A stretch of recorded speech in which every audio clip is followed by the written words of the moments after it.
Ce n'est pas un jouet. Certains politiciens africains pensent que le pouvoir africain c'est du jouet. Certains politiciens africains qui font la politique pensent que la politique africaine est un jouet. Ce n'est pas du jouet. Ce n'est pas du jouet. Le 28 septembre n'est pas du jouet. Ce n'est pas un jouet. Ce n'est pas un spectacle même. Ce n'est même pas un concert.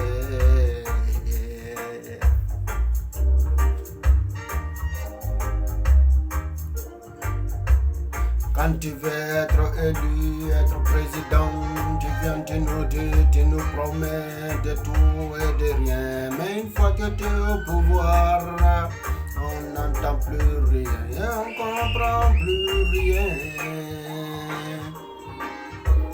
Toi tu es élu. Une fois que tu es président, tu ne connais personne après. Tes promesses là t'as oublié. Quand tu voulais devenir président, c'est que tu nous as promis. Oh yeah. Ce n'est pas un jouet. Le pouvoir africain n'est pas un jouet. Ce n'est pas un jouet. Ce n'est pas un jouet. Le pouvoir africain n'est pas un jouet. Ce n'est pas du tout du jeu.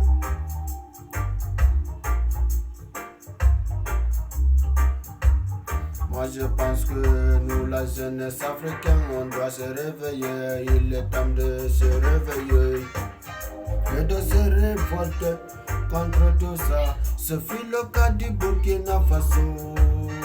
Ce fut le cas du Mali. Ce fut le cas du Burkina Faso. Ce fut le cas du Mali.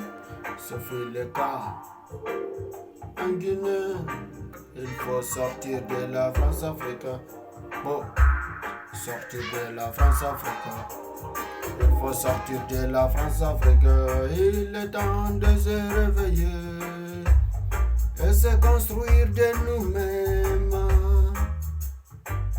Décider de nous-mêmes. On ne veut plus que quelqu'un vienne décider à notre place. Quelqu'un vient décider, on ne veut plus. Afrique doit se réveiller. Africa doit se réveiller.